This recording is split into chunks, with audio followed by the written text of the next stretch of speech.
வாழ்க்கைக்கு அவங்களுடைய அடிச்சுவடு இருக்கிறது நலமான காரியமா இருக்கு. ஓகேவா? இப்போ நம்ம உறுதிமொழி எடுக்க போறோம். Okay right. எழுதுறது உறுதிமொழி எடுக்கலாம். ஒடுங்கிய இடங்களின் தோன்றும் தோன்றிய இடங்களின் ஒழுங்கும் இவ்விரண்டு இடமும் ஒன்றுதானே இறைவனின் காலடி. பிறருடைய பசியை போக்குவதோடு மட்டும் ஒருவனுடைய ஒழுக்கமும் கடமையும் முடிவு விடாது. பிறருக்கு ஏற்படும் துன்பங்களை சத்தமா சொல்லுங்க. துன்பங்களை களையவும் ஒவ்வொருவரும் முன்வர வேண்டும். மூன்றாவதாக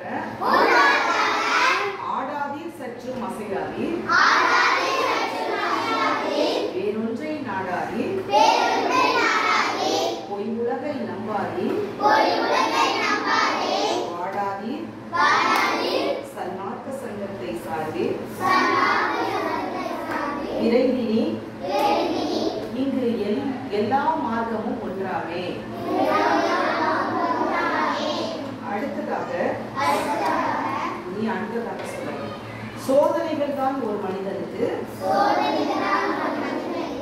அவனை வெளிப்படுத்துகின்றன. உடல் நோயற்று இருப்பது முதல் இன்பம். மனம் கவலையற்று இருப்பது இரண்டாம் இன்பம். பிற உயிருக்கு உதவியாக வாழ்வது மூன்றாவது இன்பம். போது எவன் ஒருவன் புலன்களிடத்து செத்தாரை போலாகி விடுகின்றானோ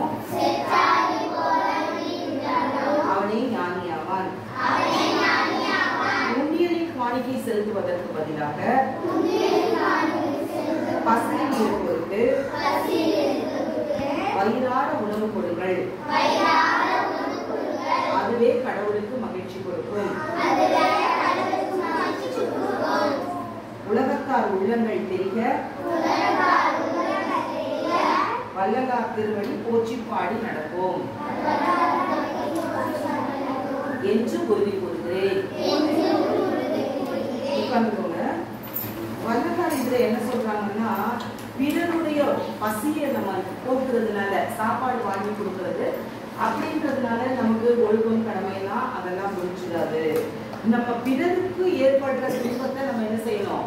துன்பம்னா கவலை, கசிவு, கண்ணீர், சோகமா இருப்பாங்க, பிரச்சனையோட இருப்பாங்க, அவங்களுக்கு ஆறுதலான வார்த்தை சொல்றதுக்கு நம்ம என்ன செய்யணும்? முன் வரணும் அப்படின்னு சொல்றாங்க.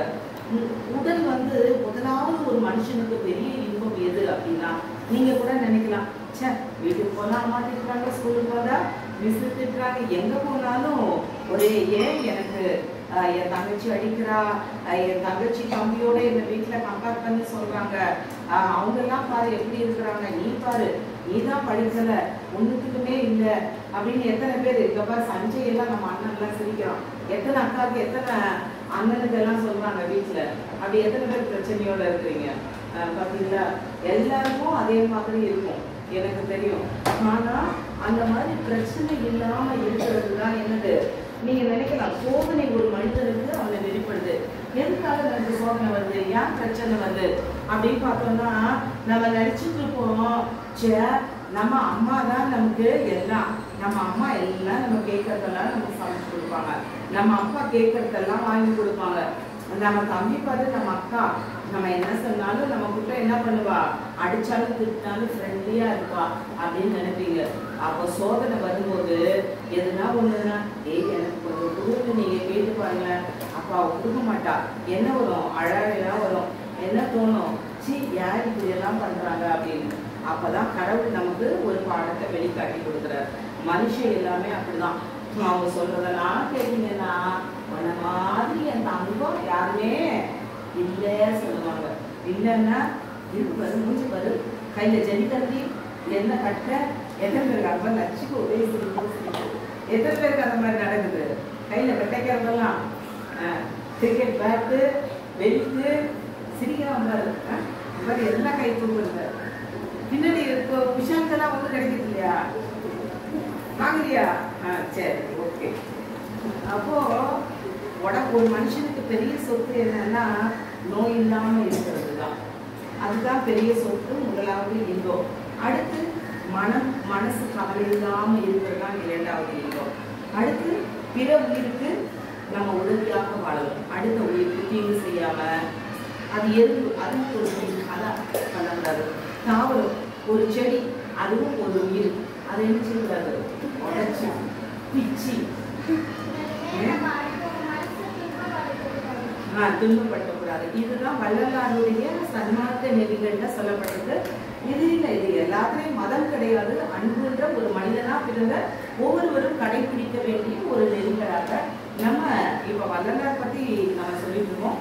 அது போல எல்லா மதங்களும் எல்லாமே சொல்றது இதுதான், மனித நேயத்தை குறித்து. அதனால மதம் பிடிச்சி மதத்தை அப்படியெல்லாம் இருக்கக்கூடாது.